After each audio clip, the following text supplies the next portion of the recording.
जय श्री कृष्ण दोस्तों, नारायणी सेना में आपका स्वागत है। अगर आप लोग इस चैनल पे नए हो और अभी तक चैनल को सब्सक्राइब नहीं किया है तो कृपया इस चैनल को सब्सक्राइब कर लीजिए।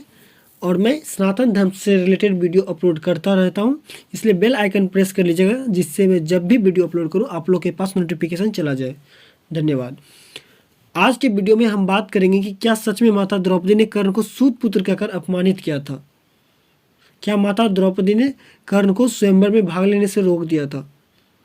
तो ऐसा कुछ भी नहीं हुआ था दोस्तों। ऐसा सिर्फ टीवी सीरियलों में दिखाया जाता है, ग्रंथों में इस बात का वर्णन कहीं पे नहीं मिलता है।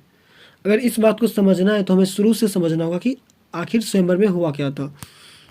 राजा द्रुपद की यही इच्छा थी कि द्रौपदी का विवाह वो अर्जुन से करे, बट वारणावर्त में अर्जुन को मृत जानकर राजा द्रुपद ने सोचा अगर अर्जुन नहीं तो अर्जुन के जैसा ही कोई एक ऐसा वीर हो जिसके साथ वो द्रौपदी का विवाह कर दे।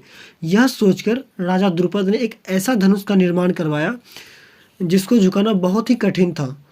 वो धनुष बहुत ही ज़्यादा कठोर थे और एक यंत्र भी बनवाया जो कि आकाश में घूम रहा था। और उसके बाद उन्होंने ये घोषणा करवा दिया कि जो इस धनुष पे प्रत्यंचा चढ़ाकर इस यंत्र के छिद्र को भेद देगा उसी से वो माता द्रौपदी का विवाह करवाएंगे।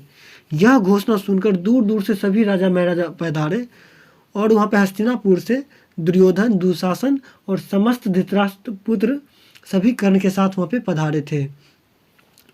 और वहाँ पे अन्य राजा जैसे शैल्य, जरासंध, सोमदत्त, भूरिश्रवा, राजा विराट इत्यादि बहुत सारे वहाँ पे राजा पधारे थे। इसके साथ साथ भगवान श्री कृष्ण भी वहाँ पे बलराम जी के साथ पधारे थे, बट वो स्वयंवर में भाग नहीं लिए थे, बस देखने के लिए आए थे। उन दिनों पांडव एक कुम्हार के घर में ब्राह्मण रूपी भिक्षा लेकर अपना जीवन यापन कर रहे थे और पांडव भी उस स्वयंवर में पहुंचे और प्रजाजनों के बीच में जाके बैठ गए। जब माता द्रौपदी ने रंगभूमि में प्रवेश किया तो सभी राजा उन्हें देखकर मोहित हो गए और मन ही मन सोचने लगे कि आज द्रौपदी मेरा वरण करेगी। यह सोचकर सभी राजागण द्रौपदी के बारे में बहुत सारे कल्पनाएं करने लगे। और इधर भगवान श्री कृष्ण ने पांडवों को देखते ही पहचान लिया था कि वे अर्जुन हैं। सभी पांडवों को भगवान श्री कृष्ण ने पहचान लिया था। उसके बाद धृष्टद्युम्न खड़ा होकर यह घोषणा करता है कि यह धनुष है, यह बाण है और यह लक्ष्य है। जो वीर पुरुष इस धनुष पे प्रत्यंचा चढ़ाकर लक्ष्य का वेद करेगा उसी का आज मेरी बहन द्रौपदी वरण करेगी। यह घोषणा करने के बाद धृष्टद्युम्न माता द्रौपदी को वहाँ आए हुए सभी राजा का परिचय और गोत्र बताते हैं। इसके बाद सभी राजा एक एक करके धनुष उठाने के लिए आगे बढ़ते हैं, बट वो धनुष इतना कठोर था पर उसमें प्रत्यंचा चढ़ाना तो दूर, उसे कोई झुका भी नहीं पाता था। जब सभी राजागण असमर्थ हो गए तब पांडवों में बैठे हुए अर्जुन आगे आए। और आप लोग बोलिएगा कि कर्ण भी तो उठा लिया था, बट ऐसा नहीं हुआ था। ऐसा सिर्फ सीरियलों में ही दिखाया जाता है कि कर्ण धनुष उठा लिया था और प्रत्यंचा तक चढ़ा लिया था, बट माता द्रौपदी ने उसे सूत पुत्र कह के रोक दिया था। बट रियल में ऐसा कुछ भी नहीं हुआ था। वर्तमान में ऋषि वेद व्यास द्वारा रचित 1259 मनुस्क्रिप्ट मौजूद है, जिसमें से सिर्फ 4 मनुस्क्रिप्ट में माता द्रौपदी द्वारा कर्ण को सूत पुत्र कह के स्वयंवर में रोकने का मेंशन है। बाकी किसी भी मनुस्क्रिप्ट में ऐसा मेंशन नहीं है। गीता प्रेस की बात की जाए तो गीता प्रेस में ऐसा मेंशन है कि माता द्रौपदी ने कर्ण को सूत पुत्र कह के रोक दिया था, बट ठीक उसके नीचे ये भी मेंशन है नोट करके कि कर्ण के द्वारा प्रत्यंचा की बात दाक्षिणात्य पाठ में कहीं नहीं है। अगर बोडीसी की बात की जाए तो बोडीसी एक ऐसा बुक है जो कि 50 साल की रिसर्च से लिखी गई है, जो मोस्ट ऑथेंटिक बुक है। बोडीसी में ऐसा कहीं पे मेंशन नहीं है कि माता द्रौपदी ने कर्ण को सूत पुत्र कह के अपमानित किया था या स्वयंवर में भाग लेने से रोका था। बोडीसी में ये मेंशन है कि शैल्य और कर्ण दोनों विश्व प्रख्यात धनुर्धर हैं जो धनुर्वेद के ज्ञाता हैं। वो भी धनुष पे प्रत्यंचा चढ़ाने में असमर्थ हो गए थे। नीलकंठी पाठ में भी ऐसा लिखा है कि कर्ण धनुष पे प्रत्यंचा नहीं चढ़ा पाए थे।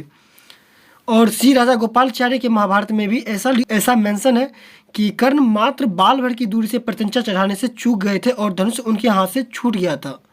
इन सब से यही निष्कर्ष निकलता है कि कर्ण द्रौपदी स्वयंवर में फेल हुए थे, ना कि वो उन्हें माता द्रौपदी ने सूत पुत्र कह के अपमानित किया था। ऐसा सिर्फ टीवी सीरियल में दिखाया जाता है जिससे कर्ण को सिंपैथी मिले और हमारे सनातन धर्म को एक जाति धर्म से रिप्रेजेंट किया जाए। मैं आशा करता हूँ कि आप लोग ये बात समझ गए होंगे उसके बाद अर्जुन आगे आते हैं और देखते ही देखते उस धनुष पे प्रत्यंचा चढ़ाकर लक्ष्य का भेद कर देते हैं और ऐसा बाण चलाते हैं जिससे कि वो यंत्र टूट के नीचे गिर जाता है। यह देखते ही सभी देवतागण अर्जुन पे पुष्प की वर्षा करते हैं एंड वहाँ पे शंख नगारों की ध्वनि बजना स्टार्ट हो जाती है और द्रौपदी मन ही मन बहुत ज़्यादा खुश होते हैं और माता द्रौपदी अर्जुन का वरण करती है। उसके बाद क्षत्रियों और अर्जुन के बीच में फाइट होता है जिसमें कर्ण और अर्जुन, शल्य और भीम के साथ युद्ध होता है। अगर आप लोग चाहते हैं उस युद्ध का वर्णन मैं करूं तो आप लोग कमेंट कीजिएगा, मैं अगले वीडियो में ज़रूर कवर करूंगा। तो आप लोग समझ गए होंगे कि कर्ण द्रौपदी स्वयंवर में फेल हुआ था, ना कि द्रौपदी माता ने उसे सूत पुत्र कह के अपमानित किया था। ऐसा सिर्फ सीरियलों में दिखाया जाता है जिससे कर्ण के प्रति सिंपैथी गेन हो एंड हमारे सनातन धर्म को एक जातिवाद धर्म दिखाया जा सके। आज के वीडियो में इतना ही, मिलते हैं अगले वीडियो में, तब तक के लिए जय श्री कृष्ण।